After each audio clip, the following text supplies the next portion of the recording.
You ever have one of those moments where, someone did you dirty, but you wait quietly because, karma's gonna swing back harder than you ever could? Yeah, that's what this story's about. So picture this. It's May 2025. The NBA Finals are set. Golden State Warriors versus the Boston Celtics. I'm a Warriors guy. Always have been. Grew up in the Bay. Went to my first game when I was 6, sitting in the nosebleeds at the old Oracle Arena with my dad. Now I'm a grown man working in corporate strategy for a mid-sized consulting firm in New York. But the fandom, that never faded. Now, in our line of work, relationships are everything. You close deals over golf games, maintain contracts through steakhouse dinners, and sometimes if you're lucky, you get thrown a bone like exclusive event tickets. That's how things work. You schmooze, you deliver, and clients take care of you if they like you. And one client in particular, let's call him Jason. Jason ran a massive retail tech company out in San Francisco. I'd been the account lead for almost 2 years. Like, we built trust the old-fashioned way over long meetings, whiskey nights, and FaceTime calls at 11 p.m. solving last-minute project nightmares. He liked me. Said I reminded him of himself when he was younger. We clicked. So Jason, knowing how deep my Warriors loyalty ran, told me in April he was working on something big floor seats to the NBA Finals Game 3 at Chase Center. Not just any seats row, 2 center court, VIP hospitality included. He said, if I lock these down, they're yours. My treat. Now, I didn't tell anyone at the office, just smiled stupidly for the next 3 weeks waiting for that email confirmation, but it never came. Not a word. Then finals night passed. Warriors lost, and yeah, I was bitter, but mostly confused. I figured Jason couldn't get the tickets. Disappointed, sure. But what could I do? Then comes the gut punch. About a week later, I'm in San Francisco for a quarterly strategy review with Jason's team. Afterward, we grab dinner, just like usual. He leans back in his chair, sips his bourbon, and says, so how was the game? I blink. What game? Jason laughs. Come on, man, the finals. You were on the list, right? I handed your tickets off to your partner, Marcus, myself. My stomach dropped. I tried to stay cool. Jason, I didn't get any tickets. He freezes glass halfway to his lips. Wait, what? I shake my head. No one said anything. Jason puts his glass down slow. I gave 2 tickets to Marcus, told him they were for you. He said he'd surprise you. I just sat there feeling my chest get tight. Jason goes quiet, then says, low and serious, you need to find out what happened. Quietly, then call me. I nodded, but inside I was boiling. See, Marcus isn't just some coworker. He's a senior partner, my direct boss, guy in his late 40s with tailored suits, too much cologne, and a giant ego. One of those never shares credit, always takes glory types. We've clashed before. I knew he didn't like how much Jason respected me. Back in New York, I did some discreet asking, didn't take long. One of the admin assistants let it slip. Marcus took the finals tickets, flew to San Francisco with another client, a brand new one we'd just landed in Boston, and gave them the tickets as a celebration gift. I remember standing in the hallway after hearing that, just standing there, my jaw clenched. He took a personal gift from my client and used it to butter up some other account. My ticket, my night. If it were just any event, I might have let it go, but it wasn't. This was Warriors versus Celtics, and I missed it because someone I trusted stole the moment from me. But here's the thing. I didn't go to HR. I didn't confront Marcus because the person who gave me those tickets in the first place, he was already mad. And I figured if I played it right, like he'd be the one to burn the house down for me. The next morning, I texted Jason, hey man, thanks again for the gesture. Really appreciated it. Though it looks like the tickets ended up with another client. Marcus must have had different plans. He replied in less than a minute. You're fucking kidding me. Another message followed right after in all caps. Do not say anything to anyone. I'll handle this. And just like that, I was out of the driver's seat, but not off the ride. Jason called that night. He was calm, which made it scarier. He said, I've got an idea. Trust me. Don't talk to Marcus. Play dumb. I'll set something up. I didn't ask questions. I just said, copy that. 3 days later, my calendar pinged. I had a new invite Q2 planning session in person set for the following Tuesday at Jason's office in San Francisco. Marcus was on the invite too. Now, this wasn't totally unusual. Jason was a high value client. Sometimes he requested the partner to attend. But the wording was odd. Normally, these meetings were virtual, and Jason's tone, even in the invite, was clipped. I knew something was brewing. Marcus, of course, strutted into my office a day before the flight, pretending everything was sunshine. Pack a blazer, he said. Big meeting with the Jason team. Let's impress. I wanted to say, impress them. You already impressed them by stealing my damn tickets. But I didn't. I just nodded. Tuesday came fast. We flew out, landed mid-morning, grabbed overpriced coffees in the lobby of Jason's building. Marcus was unusually chatty, kept dropping mentions of Boston and new partnerships. I kept smiling, pretending I didn't want to crush his stupid espresso cup in my hand. When we got to the conference room, I knew something was off. The usual team was there. Jason, his VP of Ops, their 2 analysts, but also one unfamiliar face, a woman in her early 30s, sharp suit, confident smile. Jason introduced her as Chloe from business development. She wanted to sit in. I nodded politely. Marcus gave his usual great to meet you spiel. Then Jason sat back in his chair and said, before we get started, Chloe, you must already know these guys from the finals, right? You were sitting next to them. She blinked. Sorry, what? Jason chuckled. You were next to Marcus and my name, weren't you? Game 3, row 2? Chloe squinted. I don't think so. I was next to some guys from Boston. I remember because they were Celtics fans and wouldn't shut up about Jason Tatum. Jason looked confused. Wait, Marcus, weren't you sitting with my name? Marcus froze just for a second, then gave a shaky laugh.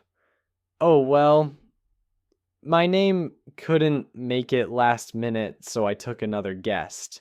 Jason raised an eyebrow. You didn't tell me that. Marcus cleared his throat. Must have slipped my mind.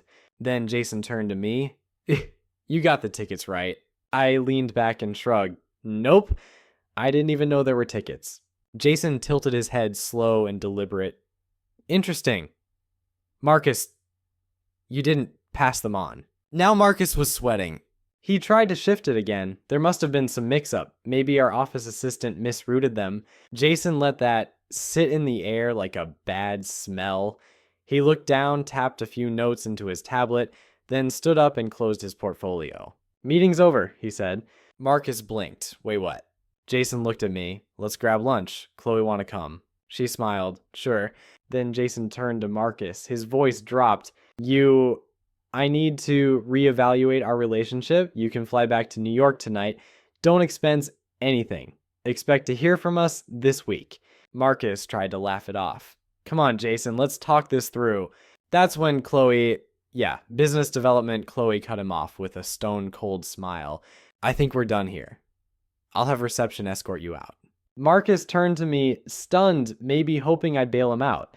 I said nothing, just nodded goodbye as he was led out of the room like a kid who got caught stealing snacks from the teacher's lounge. By the time we stepped out into the San Francisco sun, I already had a new message waiting on my phone from Marcus. We need to talk. Please don't let this blow up. I did what I had to do for the firm. I didn't reply. Jason, Chloe, and I headed to a restaurant he clearly picked to make a statement, private rooftop dining valet, only the kind of place that doesn't list prices on the menu. The waiter knew Jason by name. It was 3 courses of lobster dry-aged steak and cocktails served in glasses heavier than my laptop.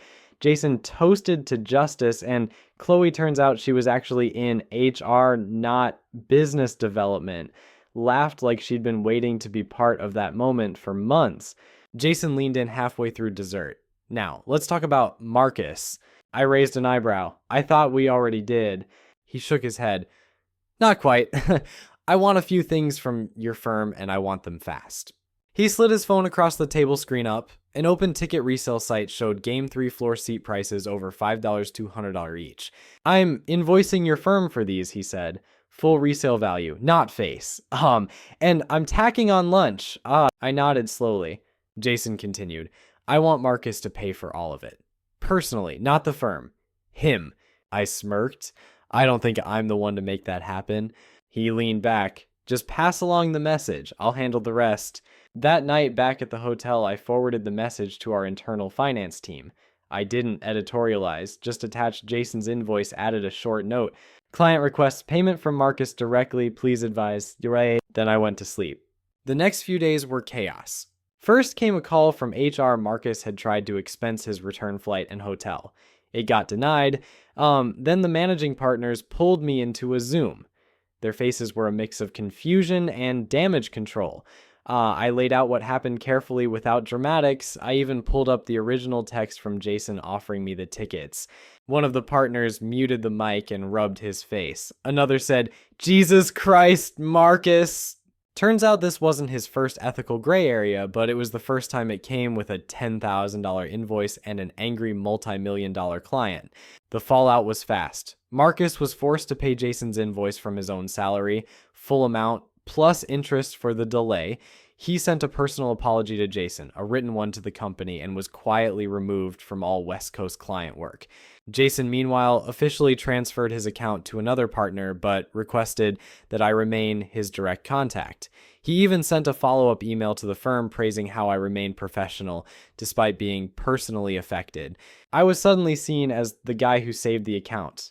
Internally, I was invited to sit in on partnership track meetings. I got a bonus the following month, a big one. But here's the truth. I was still mad. Not at Jason, not even at Marcus anymore. I was mad because that moment, that chance to sit courtside at the finals, to hear the roar of Chase Sender, to be there when Curry hit those threes, I missed it. I could never get it back. And even though I came out ahead, part of me still feels like I lost. A few months later, I handed in my notice. The place felt smaller after that. I had seen too much behind the curtain. I took a role with a firm out west. More flexible, more honest, more human. Jason and I still grab drinks when we're in the same city. He's working with my new team now. Marcus, as far as I know, is still clinging to what's left of his reputation back in New York, but nobody really wants him around. And me, I'm still waiting for the Warriors to make the finals again. Next time, I'm getting my own damn tickets. After everything unraveled, I kept thinking about how fast it all turned. One minute I'm wondering if I imagined the whole thing, maybe Jason never actually offered me those tickets. Maybe I misunderstood. Maybe Marcus was just forgetful. But that's the thing about people like Marcus. They don't make mistakes, they make decisions. Calculated, quiet ones. The kind they think no one will ever notice because they assume the world revolves around them. It wasn't just the tickets. It was the assumption that I'd keep quiet, that I wouldn't matter, that I was replaceable. And that's what really pissed me off. It took me a while to realize this wasn't just about sports or money or even loyalty. It was about power. Who holds it? Who protects it? And who gets crushed by it when nobody's looking? Jason saw that. He'd seen it before. Hell, he probably was that guy once. Maybe that's why he stepped in. Maybe he remembered what it felt like to be overlooked. Or maybe he just hated people like Marcus. Either way, he didn't have to do what he did. He could have said nothing. He could have chalked it up as a miscommunication, made a polite complaint to the firm, and moved on. But he didn't. He made it a point. He drew a line in the sand and said, "This guy matters. This relationship matters." And that meant something. I kept thinking about what would have happened if I had gone to HR or if I'd tried to confront Marcus myself. It would have turned into some internal he said, she said circus. No witnesses, no fallout. Just me being labeled emotional or difficult to work with. Instead, I played it quiet. I waited. I trusted the right people. And the truth showed up on its own. But I also learned something about myself in the process. See, when you work in corporate America long enough, you get used to swallowing your pride. You learn how to smile when someone takes credit for your work. You learn to sit through meetings where people talk over you like you're not there. You learn that ambition without power is just hope in a suit. But sometimes, just sometimes you get a win, and it's not always loud. It's not always a promotion or a public thank you. Sometimes it's subtle, like a partner being forced to write a check with his own money, or a client pulling rank on your behalf, or a room full of executives realizing maybe for the first time that you're not someone they can step on anymore. And when that happens, it changes everything. Not overnight, but enough. Enough to know your worth. Enough to know you deserve better. Enough to start planning your exit, even if no one else sees it coming. So yeah, I left that firm, but not because I was running away. I left because I was finally ready to stop playing small. And look, maybe it's just tickets. Maybe it's just basketball. Maybe it's just one guy getting what was his in the end. But to me, it was proof that integrity still has weight, that the truth can win even when it's whispered, and that sometimes the best revenge isn't watching someone fall. It's watching yourself rise.